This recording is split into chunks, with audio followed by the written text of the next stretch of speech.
Guys, so in this one, let's take a look at simplifying as well as multiplying um, radicals that have negatives inside of them. So if you've watched my previous video on this, you know that I is the same thing as the square root of a -1 by definition. So I'm going to do this guy here, the square root of -25, in 2 steps, okay? I'm going to write this as a -1 times the square root of -1 times the square root of 25. The square root of -1 is I, right?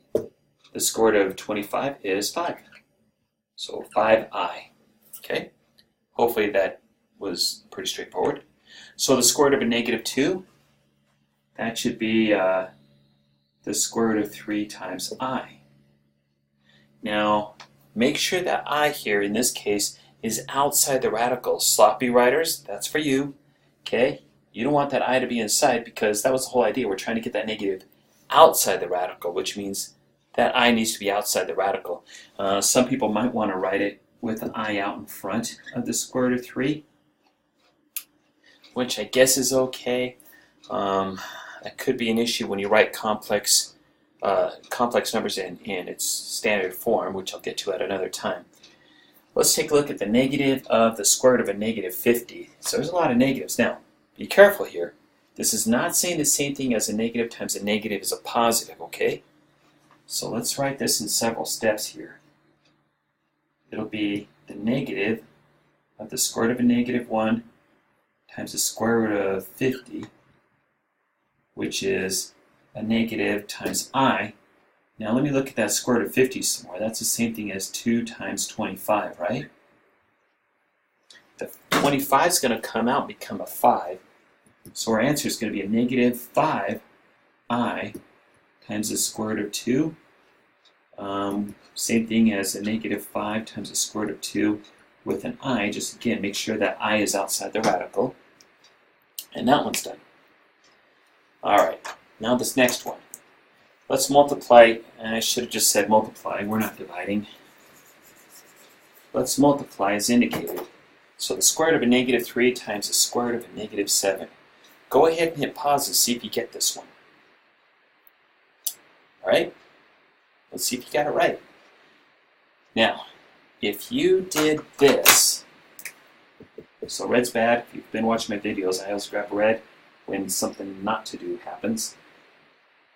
Oh, negative square root of a -3 times the square, -7 there. So that's going to be the square root of 21. No, it's not. So, to address that, I've got a little example for you. I'm going to dedicate this one to McDonald's. So, I don't know if you remember, I don't know, 20 years ago maybe, reading a story about McDonald's. There was a lady who sued McDonald's because she went in to get her coffee, spilled it on her lap, it burned her, gave her 3rd-degree burns. She sued McDonald's, won a whole bunch of money on the lawsuit. Not too long after that, another lady went to Wendy's, and I guess her husband had lost his thumb in some industrial accident, and so she put the thumb in the chili and tried to win that lawsuit, and she lost. That's what I heard anyway. I don't know how much of it's true or not, but whatever. So suppose something like that happened, you know, you go and get your bodacious bean coffee or hot chocolate or whatever, and you're drinking it, right? And you're sucking, nothing comes out. So you open the lid, you look in there, and you're like, sick! Someone's eyeball was in there, that's disgusting! Okay, moral of the story.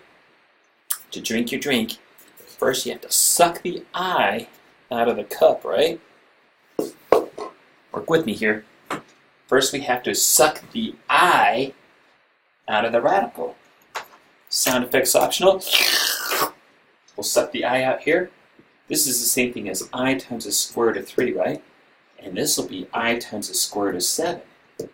Now I times I is I squared.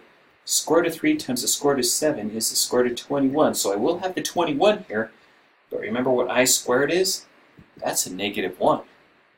So your answer is a negative square root of 21.